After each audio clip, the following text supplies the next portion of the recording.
Hi, so over the last few years, the mow, blow, go kind of business model for gardening has become very popular. And the reasons I think behind this are, there's a low barrier to entry if you want to cut grass. For want of a better term, it's a kind of, you don't need horticultural excellence to cut grass. You just need to know how to use a lawnmower, maybe how to use a strimmer, and you need to become proficient in that. So there's a low barrier to entry there in terms of skills. But I think YouTube and the ease of advertising as well over the last few years have really had an influence. And what I'm finding from people who email this channel is most of them are going straight to that. They just think, that's what I want to do. I want to cut grass straight away. But I've been trying to temper that because I've seen stories this year of people who've started up doing that and for want of a better word, they've been a bit disappointed. I'm going to explain what I mean by that now, and why I think mow, blow, go as a business model I think is actually rather flawed. So this year, at the start of the year, I'm checking Facebook as I normally do, so I normally check the local Facebook area groups on a regular basis. And I noticed that there was a high degree of people advertising for grass cutting.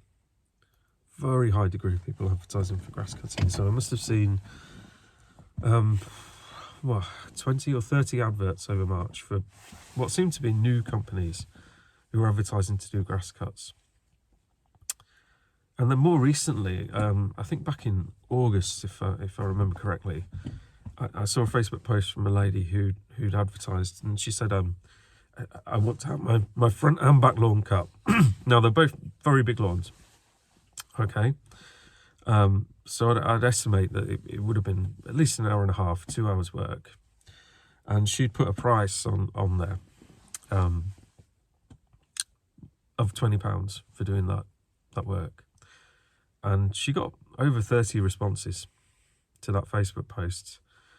Some of them were local companies. Some of them seemed to be just local chaps who wanted to come and do it, I think, for a bit of cash in hand. I think there's a picture that's painted sometimes on YouTube, and people are getting into, trying to cut grass for a living as a result, and they're finding that they may be a bit disappointed, and they're facing a lot more competition than they thought they would. And as there's competition, they're facing a lot more price pressure, at least in the area I work. Okay. Now that competition, I think, is coming from the fact that there are now a lot of different gardening companies out there now that just want to cut grass. I think that's fair to say. But the ease of advertising also means that the guys who are doing this on the weekend, because it's a low barrier to entry activity, the guys who are going and cutting grass on the weekend can also compete on price with those businesses who are doing this. So I think you just need to bear in mind, if you want to cut grass for a living, you're going to face a high degree of competition. And I think what's going to happen over the next couple of years, it's logical to assume where there's a high degree of competition, prices are going to get pushed down. Okay? So if you are going to go for a mow, blow, go business model, I think it's logical to assume over the next couple of years, you should plan for your price per lawn to get pushed down.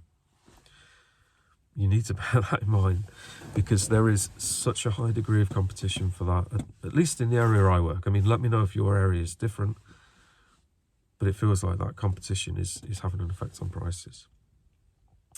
Now, I think this is actually a positive, though, and I'm going to tell you why. At the start of the year, around about end of April, May time, we actually picked up 2 new customers for grass cuts. And the reason we picked them up is because the customer had someone really cheap cutting their grass. Now, to put this in perspective, and maybe this shows how much price pressure there is out there already, but this guy was working for £10 an hour. Okay, so he wouldn't charge him even per lawn. He was working for £10 per hour. And as a result, I think sometimes they were giving him sort of £7 if he finished early on cutting that lawn.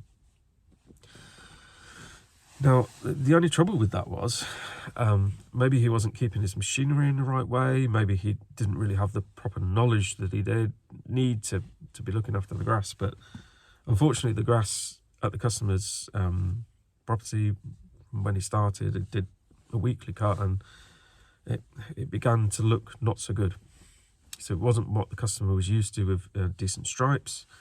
I think a treatment was applied to the lawn and probably too heavy at some points, so there was heavy scorching on the lawn too.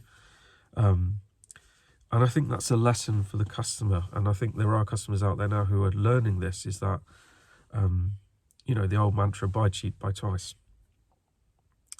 So there is a push, I think, for customers who are serious and want real gardeners. It's more of a push for quality. And I think another example of this is at the start of the year, we had a customer who had employed a gardener, again on Mowblow Go, and had offered them an extra payment to do some border maintenance, as is often the case with the Mowblow Go model. And the gardener at the start of the year had gone around and pulled out all of their hydrangeas, like really big, valuable plants that they had in the garden for 20 years, pulled all of them out, chopped them up and put them in the bin. And the reason he'd done that was because he thought they were dead plants. Okay, because they looked white and there wasn't any leaf on, he thought they were dead. And again, this is customer education, I suppose.